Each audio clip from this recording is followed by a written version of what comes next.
ఇప్పటి వరకు more than half of పార్లమెంట్కు ఎన్నికలైపోయాయి. మన పార్లమెంట్లో 543 సీట్స్ ఉంటే ఇందులో 283 సీట్స్కి ఎన్నికలైపోయాయి. ఆల్రెడీ సూరత్ ఒక సీటు, గుజరాత్లోని ఒక సీట్లో యునానిమస్గా బీజేపీ గెలిచింది. సో ఈ 3 దశల పోలింగ్ అంటే సగం పార్లమెంట్కి ఎన్నికలయ్యే వరకు ట్రెండ్స్ ఏంటి? నేను అనేది ఎవరు గెలుస్తారు ఎవరు ఓడతారు అనేది కాదు, అసలు ఓవరాల్గా ఎలక్షన్ ట్రెండ్ ఏంటి, ఎలక్షనీరింగ్ ట్రెండ్ ఏంటి అని చాలా క్లియర్గా కనబడుతున్న ట్రెండ్, ఫ్యాక్చువల్ ట్రెండ్ ఏంటంటే ఈ 3 దశల్లోనూ 2019తో పోలిస్తే ఓటింగ్ తగ్గింది. అఫ్ కోర్స్ ఫస్ట్ ఫేజ్లో ఎక్కువ తగ్గింది, సెకండ్ ఫేజ్కి వచ్చే ఇంకా కాస్త గ్యాప్ తగ్గింది, థర్డ్ ఫేజ్కి వచ్చే వరకు దాదాపు 2019లో జరిగిన స్థాయికి అటు ఇటు ఉంది. అంటే ఓవరాల్గా 3 దశల్లో కలిపితే ఓటింగ్ మాత్రం తగ్గింది. అంటే ఓటర్ ఎంతూజియాజం కనబడడం లేదు. ముఖ్యంగా బీజేపీకి బలంగా ఉన్న యూపీ, బీహార్ ఇలాంటి రాష్ట్రాల్లో ఓటర్ ఆసక్తి కనిపించలే. సో ఇది మొదటి trend, this a factual trend. Even బెంగాల్లో కూడా ఓటింగ్ తగ్గింది, కేరళలో కూడా ఓటింగ్ తగ్గింది.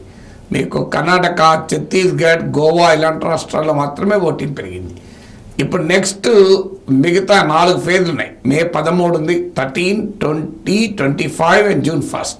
June 4న కౌంటింగ్, మే 13 మన 2 తెలుగు రాష్ట్రాల్లో కూడా ఎన్నికలు ఉన్నాయి. సో ఓవరాల్గా 2019తో పోలిస్తే లెస్సర్ ఓటర్ ఎంతూజియాజం, ఓటర్లో ఆసక్తి లేదు అనేది క్లియర్గా కనబడుతుంది. ఇది ఫస్ట్ ట్రెండ్ 1. సెకండ్ ట్రెండ్ ఏంటంటే ఓటర్ ఎంతూజియాజం ఎందుకు లేదు, ఎప్పుడు ఉంటుంది అనేటప్పుడు ఎలక్షన్ కమిషన్ చాలా ప్రయత్నాలు చేసింది.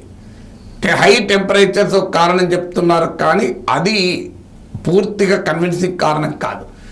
హై టెంపరేచర్స్ ఉన్న చోట కూడా బాగా ఓటింగ్ జరిగిన సందర్భాలు ఉన్నాయి. అందువల్ల ఈ ఓటింగ్ తగ్గడం ఏ పార్టీకి లాభం, ఏ పార్టీకి నష్టం అని ఖచ్చితంగా చెప్పడానికి ఇండియన్ ఎలక్షన్స్లో డేటా లేదు. నేను చాలాసార్లు చెప్పాను ఈ విషయం. కానీ ఈ ఓటింగ్ శాతం తగ్గడం మోడీ అనుకూల వేవ్ కానీ వ్యతిరేక వేవ్ కానీ లేదు అనేది క్లియర్గా అర్థమవుతుంది.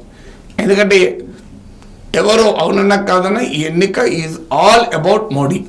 ఒక రకంగా మోడీపై రెఫరెండం, అది బీజేపీ కానీ ప్రత్యర్థులకు కానీ అదే రకంగా దీన్ని మార్చారు.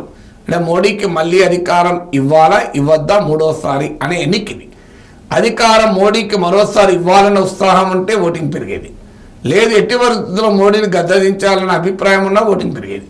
ఈ 2 లేవు కనుకనే ఓటర్ ఎంతూజియాజం లేదు అనేది క్లియర్గా అర్థమవుతుంది. But this does not mean Modi అధికారంలోకి రాడా, అది ఇంకా చెప్పలేం. కానీ ఒకటి మాత్రం ఖచ్చితం, 370 సీట్లు రావు.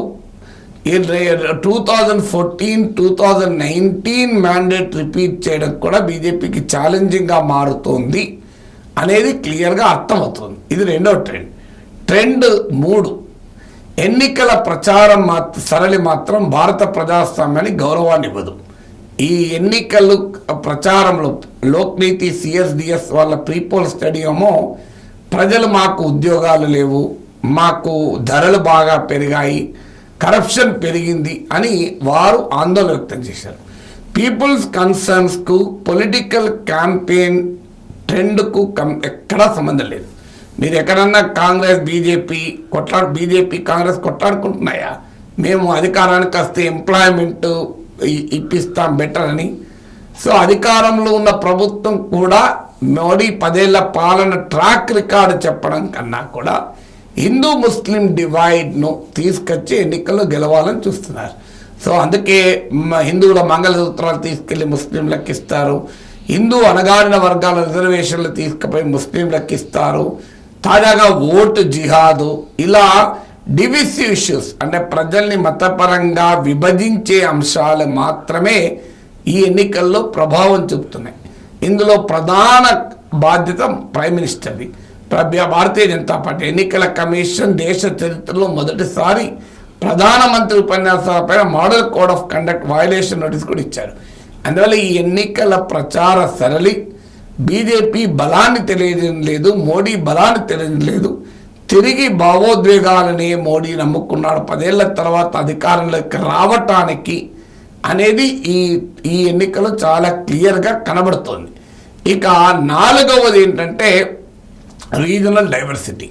ఇప్పుడు అన్ని చోట్ల ఒకే రకంగా పోలింగ్ శాతాలు లేవు, ఎలక్టోరల్ ట్రెండ్ లేదు. ఇప్పుడు సౌత్ ఇండియాలోకి బాగా పెనట్రేట్ కావాలని బీజేపీ ప్రయత్నించినా ప్రయోజనం కనబడలేదు. 2014, 2019తో పోలిస్తే సౌత్లో కాంగ్రెస్ బెటర్గా ఇంప్రూవ్ అయ్యేటువంటి వాతావరణం కనబడుతోంది. కానీ అదే సమయంలో బీజేపీకి ప్రధాన క్షేత్రమైన నార్త్లో కాంగ్రెస్ ఒక భారీ రివైవల్ అయితే కనబడలేదు. సో అందువల్ల సౌత్లో మెరుగవుతున్నా కూడా నార్త్లో రివైవ్ కాకుండా బీజేపీని ఎదుర్కోవడం సాధ్యం కాదు. ఈవెన్ ఓటింగ్ పర్సంటేజ్లో కూడా రీజనల్ డైవర్సిటీ కనబడుతుంది. యూపీలో, బీహార్లో ఓటింగ్ తగ్గితే, గుజరాత్లో ఓటింగ్ తక్కువ ఉంటే కర్ణాటక, ఛత్తీస్గఢ్, గోవాల్లో ఎక్కువ ఉంది. కంపారిటివ్లీ బెంగాల్లో ఓటింగ్ తగ్గినా కూడా నార్త్తో పోలిస్తే బెటర్ ఓటింగ్ ఉంది. మరి ఈవెన్ తగ్గిన తర్వాత 6% తగ్గా కూడా బెంగాల్లో 76% ఉంటే యూపీ, బీహార్లో 60% దాటలేదు, యూపీ, బీహార్ అండ్ గుజరాత్లో. సో అందువల్ల ఓటింగ్లో పర్సంటేజెస్లో కానీ ఎలక్టోరల్ క్లైమేట్లో కానీ క్లియర్ డైవర్సిటీ మనకు కనబడుతుంది.